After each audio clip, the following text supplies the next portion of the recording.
Hello, नमस्कार my online family.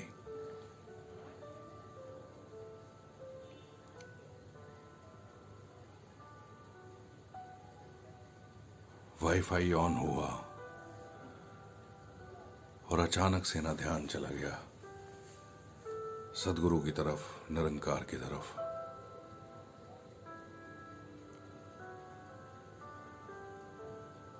कमाल की बात जो थी वो जहन में एकदम से कौंध गई। महाभारत का दृश्य हम सब ने देखा। भगवान श्री कृष्ण जी महाराज ने, जो महाराज धृतराष्ट्र के पिए थे संजय जी, उनको एक शक्ति दी कि उस युद्ध के मैदान में जो भी कुछ घटना घटित हो रही होगी आप उसको लाइव देख पाएंगे।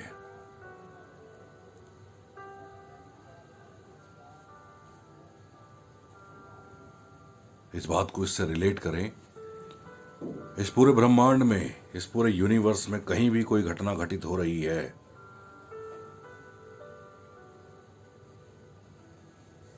उसको हम लाइव देख लेते हैं। हूबहू जो घटना वहां घटित हो रही है उसको हम लाइव यहां पे देख रहे हैं अपनी डिवाइस में। क्या चाहिए?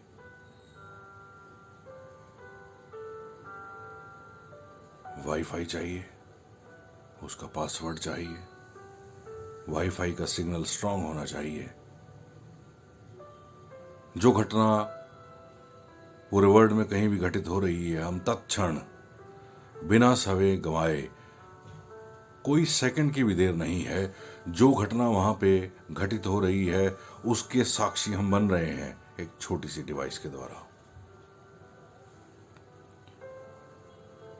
ये एक बहुत बड़ा एक एग्जाम्पल है कि जो सतगुरु होता है वो अंतर्यामी हुआ करता है। सदगुरु और निरंकार में कोई भेद नहीं है।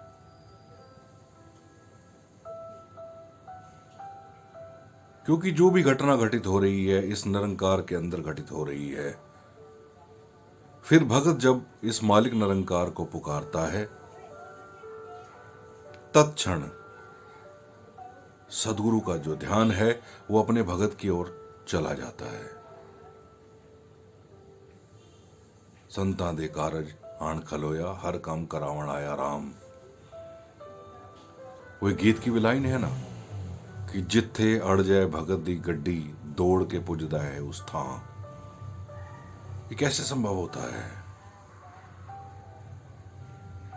क्योंकि सदगुरु और निरंकार को है जो है ये पूरे ब्रह्मांड के मालिक हैं।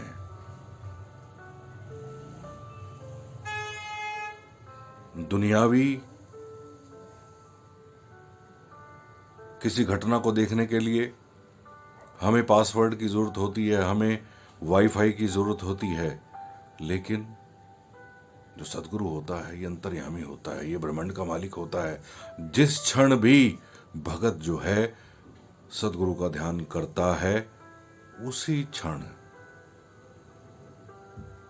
सदगुरु जो है उसके लिए पहुंच जाया करता है, उसके लिए अवेलेबल हो जाया करता है।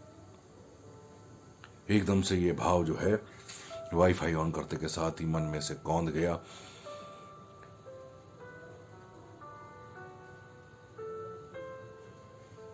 तो इस बात को हम समझें।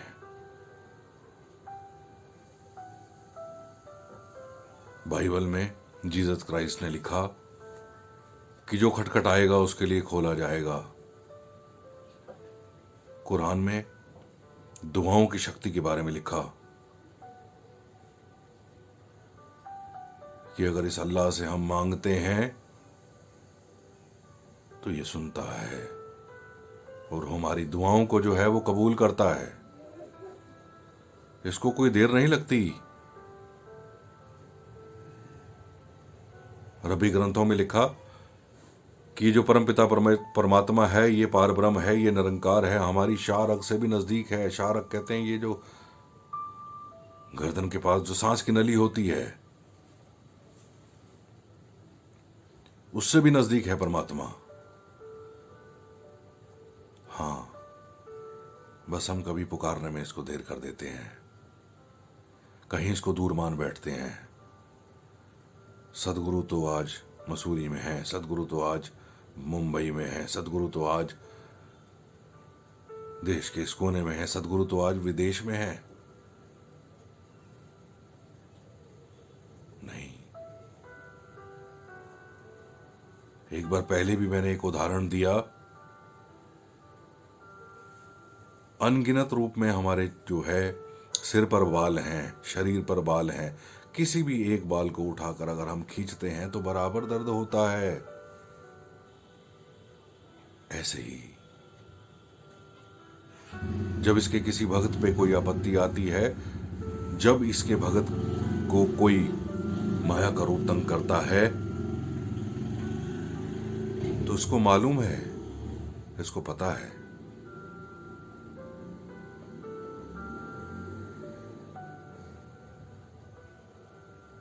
बस हम कहने में कहीं चूक जाते हैं। हम शायद ये सोच के बैठ जाते हैं कि मालिक निरंकार जो है ये हमारी बात सुन नहीं रहा है। अरे लिख दिया कि चींटी के पगने वर बाजे तो भी साहिब सुनता है। छोटी सी चींटी के छोटे से पांव, उसमें छोटे से घुंघरू अगर बांध दिए जाएं, उनको बजाया जाए तो भी ये साहिब जो है, ये निरंकार जो है, ये सुनता है।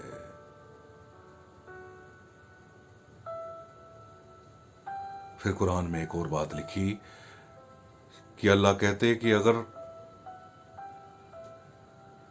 मेरे मांगने वाले ने मेरे आगे दुआ के लिए हाथ अगर फैलाए हैं, अगर मैं भी नहीं दूंगा तो कौन देगा।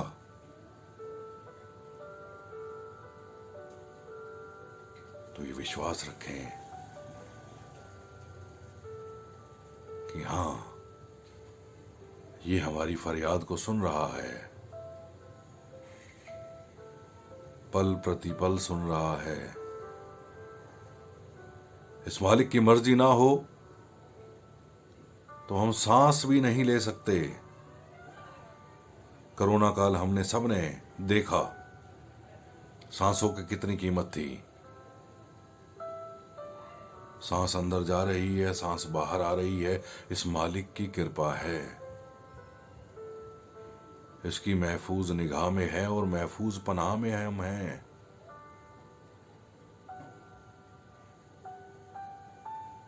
एक और बात ध्यान में आ रही है, एक फकीर कहीं बाजार में खड़ा हुआ रो रहा है। आने जाने वाले जो लोग हैं उसको पागल कह रहे हैं। न जाने ये फकीर क्यों रो रहा है, न जाने इसको क्या दुख होगा। एक कहीं व्यक्ति जो है हिम्मत करके पूछ बैठा, बाबा क्या परेशानी है, क्यों रोते हो। कहने लगा कि इस दुनिया के लोगों को देखकर आज मेरा मन हुआ कि मैं आज इंसानों की और अल्लाह की सुलह करा दूं। तो रोते क्यों हो बाबा। रोता इसलिए हूं, कोई इंसान तैयार ही नहीं है इस परमात्मा की जानकारी करने के लिए, इस परमात्मा को प्राप्त करने के लिए कोई तैयार ही नहीं है, इसलिए रोता हूं। वही इंसान 2 दिन 3 दिन बाद कहीं दोबारा से घूमता हुआ कहीं कब्रिस्तान के पास से गुजर रहा था, वही बाबा अब रो रहा है कब्रिस्तान में। बाबा ये वहां तो ये बाजार में तो ये बात थी कि तुम इसलिए रो रहे थे, पर यहां क्या हुआ, यहां क्यों रोते हो। यहां तो कोई देखने वाला भी नहीं है, कोई सुनने वाला भी नहीं है, यहां क्यों रो रहे हो। उस बाबा ने कहा, वही सवाल, वही बात जो उस दिन मुझे परेशान कर रही थी, आज भी वही बात मुझे परेशान कर रही है। आज भी मैं सुलह कराने की सोच रहा था। उस दिन जो है अल्लाह जो है वो मान रहा था, लोग नहीं मान रहे थे। आज इन कब्रों में सोए हुए लोगों को, इनकी रूहों को मैंने सोचा है कि इनकी सुलह करा दूं। आज ये तो मान रहे हैं, लेकिन वो अल्लाह परवरदिगार जो है वो नहीं मान रहा। तो समय रहते इस बात का एहसास कर लें कि परमात्मा की जानकारी संभव है, परमात्मा जाना जा सकता है, परमात्मा को देखा जा सकता है, इन्हीं आंखों से देखा जा सकता है। भगवान श्री कृष्ण जी ने गीता में अर्जुन को ज्ञान देते हुए कहा कि अगर कोई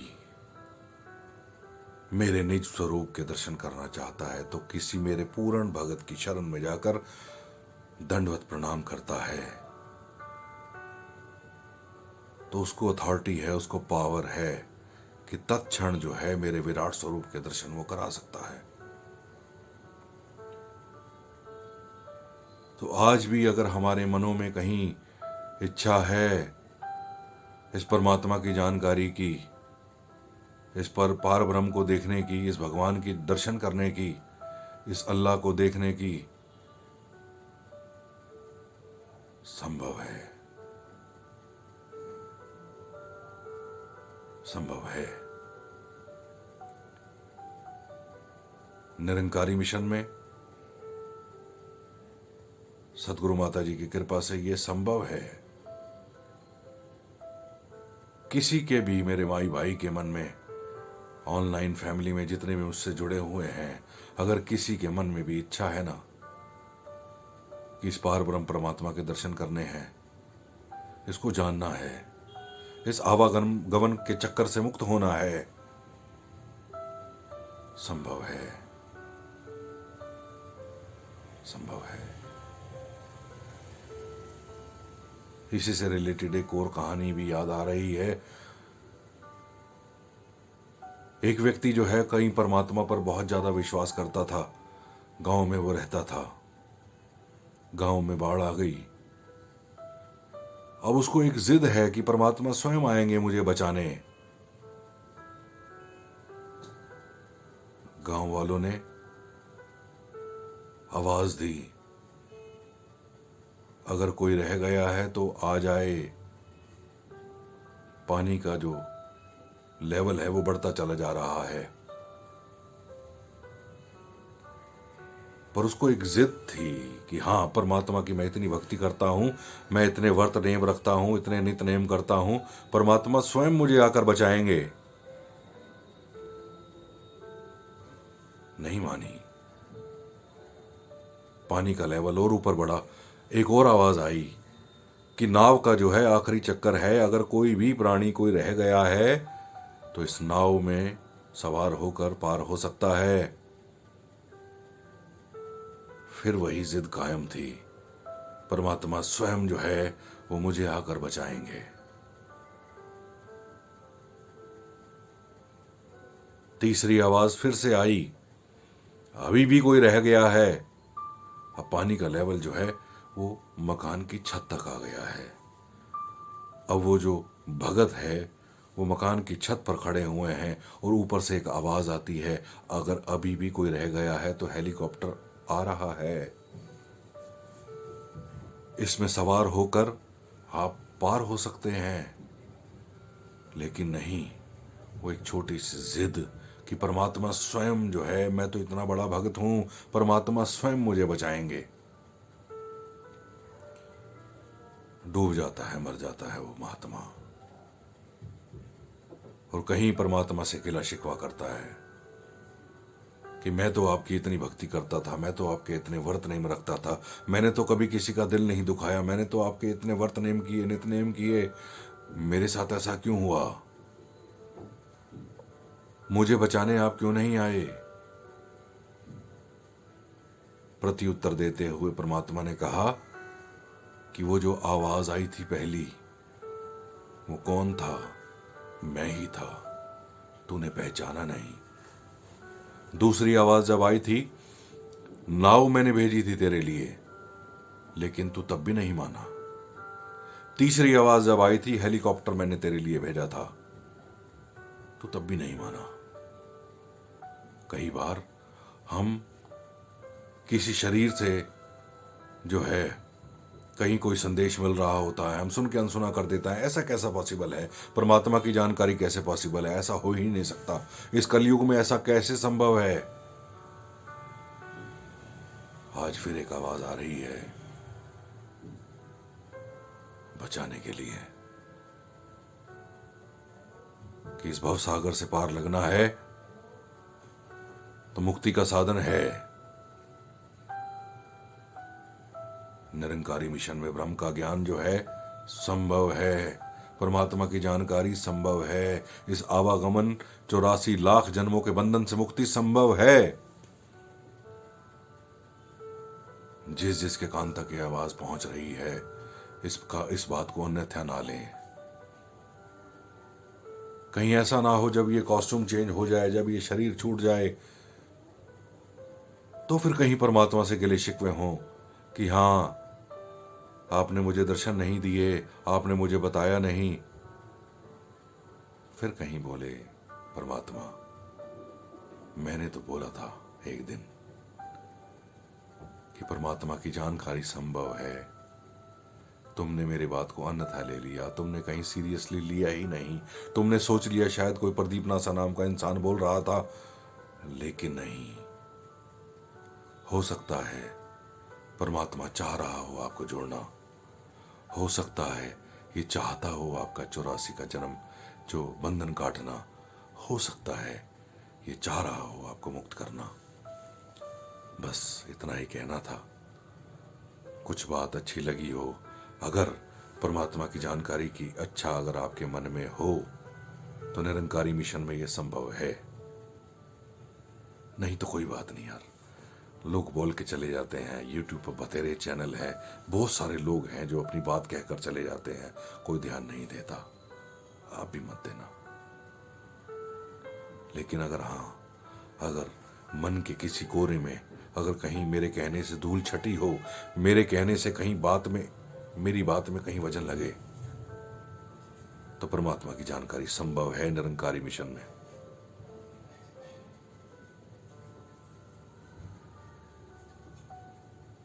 आकर देखो, ज्ञान लेकर देखो, इस परमात्मा को जानकर देखो। नहीं तो फिर वही बंधन तो है ही।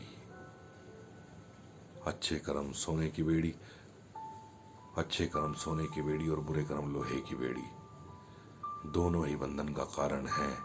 उन बंधनों में तो हम फंसे ही हुए हैं।